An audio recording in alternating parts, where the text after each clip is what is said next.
Spencer.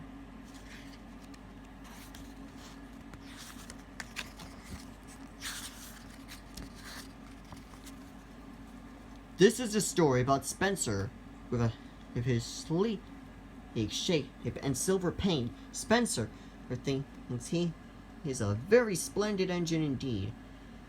But my engine showed him that when it comes to getting jobs done, it's hard work that really counts.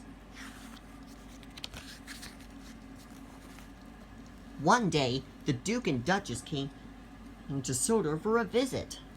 Gordon hoped that he would have the special job of showing the important visitors around the island. But he was disappointed when the Duke and Duchess brought their own engine in with them. His name was Spencer. He was a shiny, streaking engine that Gordon had ever seen. That afternoon, there was a party at Marin Station, and for the Duke and Duchess. That's on the other side of Gordon's Hill, James told Spencer. You'll need to take on plenty of water, Gordon added hopefully. I have plenty of water, wheezed Spencer, as he steamed out of the yard.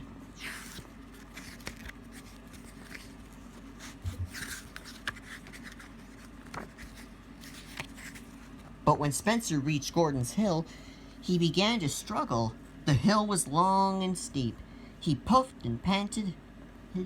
He pulled with all his might, but Spencer had ran out of steam.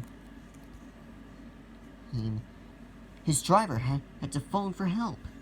Back at the station master told Gordon Sir Topham has a job. Told Gordon. Sir Topham has a job for you. There's an engine stuck on the hill.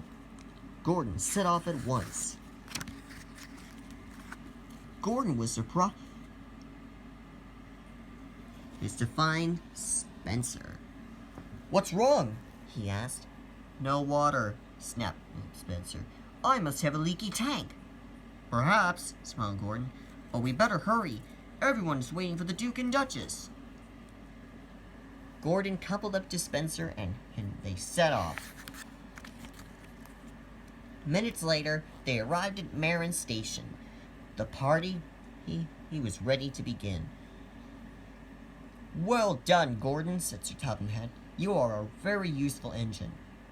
Gordon grew with pride.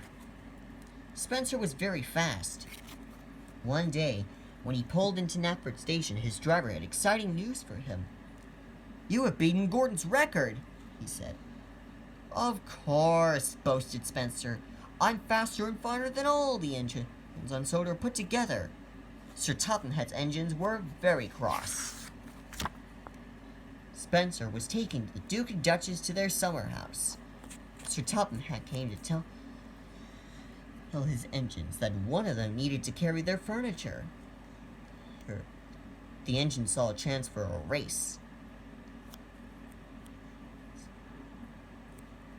Please, sir, said Thomas, James, and Gordon all together. May I go? But Sir Topham Hatt told Edward to go instead.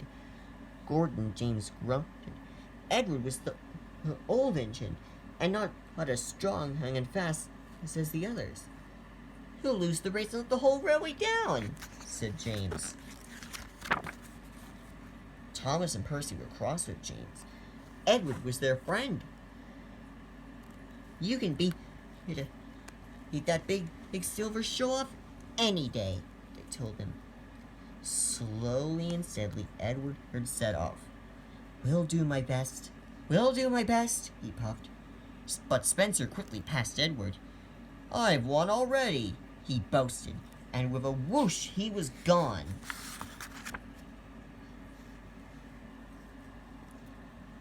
Edward came to the bottom of a steep hill. The furniture was heavy and he felt tired. But Donald and Douglas were waiting at the junction. They had heard about the race. Hooray for Edward! Cried Donald.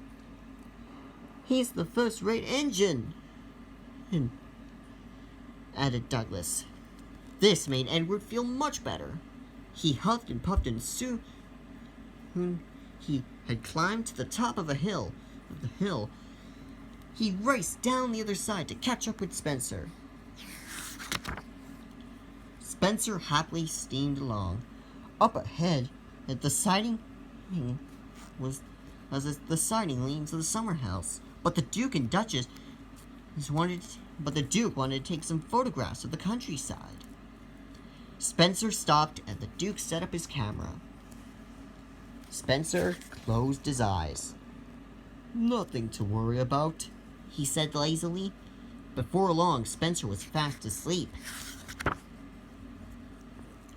When the Duke who had finished taking photographs, Spencer's driver rang the bell. "Time to go," he said. Nothing happened. Spencer was dreaming of winning the race. He didn't hear the bell, and he didn't hear Edward puffing past him.